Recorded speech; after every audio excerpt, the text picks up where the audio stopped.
Norðlenska nautakjötið. Uppskrift af góðu kvöldi.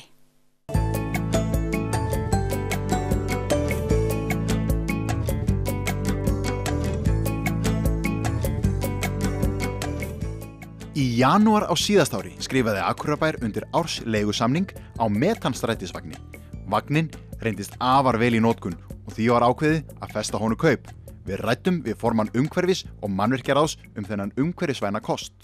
Já, umhverfisstefnan eitt af þeim verkefnum sem við viljum leggja áherslu á í umhverfismálum, en Akureyrarbær hefur tekið ansi stór skref og mjög framsækin á landsvísu í umhverfismálum. Við erum að leggja áherslu á til dæmis umhverfisvænar samgöngur.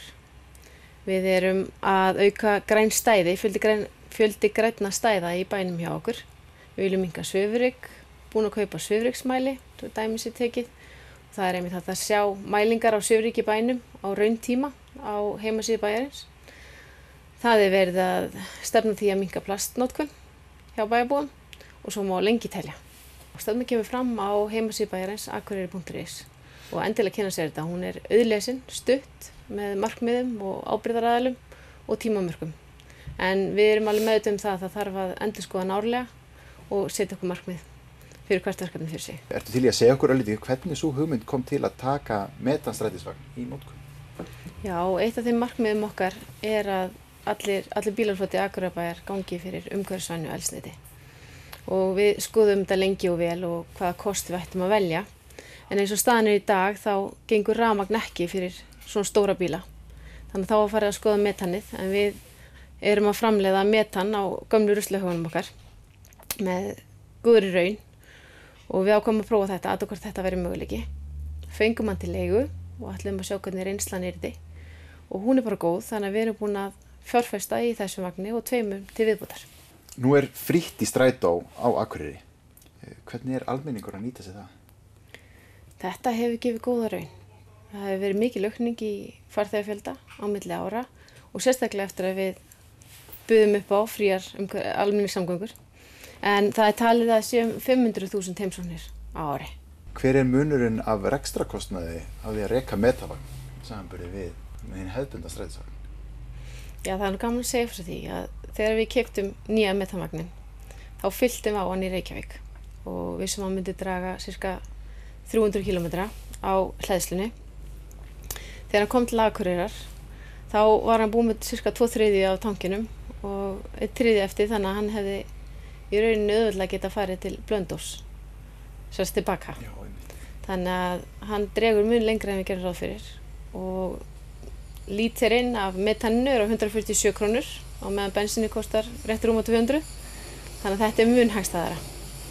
Og kannski líka bara gaman að geta þess að með því að bæjarbúar safni matarolíu í græn trektina sína og skilinni á græntastöðarnar, þá þeir hjálpa okkur að gera almenningssamgöngur á Akureyri fríar. Ok, þannig að við sem bæjarbúar getum stuðlað að því að halda kerfinu frí og gangandi? Alveg klárlega. Og svo erum við að vinna metanir úr gömlu matarleifunum okkar sem á haugunum. Þannig að þetta klárlega okkar verk og við getum staðið saman í þessu. Æðislegt. Ef við leyfum okkur aðeins að dreymum næstu 5 ár, jafnvel 10 ár, hvernig líta þau út? Hvernig bílafloti almennings? Já, ég vona það aukist. Ég alveg viss það og ég finn fyrir aukinni vitundavakningu hjá bæjarbúum og bara landsmönnum almennt varðandi þessi mál. Þetta hagkvæmara. Við þurfum í rauninni að bæta kannski hleðslumálin, að koma því til verktaka og hönnuða þegar þeir eru að byggja fjölbýlishús og það sé gert ráð fyrir hleðslustöðum í bílskilum og við bílastæði. Þannig að það geta allir hlaðið bílunum sína heima. Og vonandi getum við nýtt metanið og við erum líka að skoða næstu skref hvað það varðar því að haugarnir hérna eru ekki endalausir. Þannig að þetta stórt mál sem við getum öll lagt hönd á plóg með að vinna í. Og eins líka bara með moltuna. Nú erum við að flokka lífrænan úrgang og úrverður molta sem við getum nýtt og eru ókeypis meðal annars. Þannig að ég vil kannski koma því til bæjarbúa að þeir geti nýtt sér þetta næsta sumar á túnin sín. Það nálgast moltuna ókeypis. Við bæjarbúar getum lagt okkar mörkum og bærin leggja sitt af mörkum. Einhverju fleiri aðilar sem getur hugsanlega komið að? Já, það væri virkilega gaman að fá fyrirtækin enn meira í lið með okkur. til dæmis að skoða þessa lausn með metanið. Rútufyrirtæki getur kannski skoða þetta og nýtt okkar reynslu, þessa góðu reynslu sem við höfum haft af metanvagninum. Ég veit að Reykjavíkurborg er líka að skoða þetta, þeir eru mjög spennt fyrir því að fá sér metanvagn og nýta metanið í Reykjavík, en það 3 stöðvar þar sem hægt að fá metan á.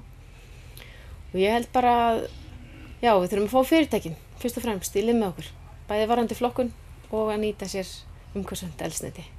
Nú skiptum við ekki út bílaflota almennings á einni nóttu.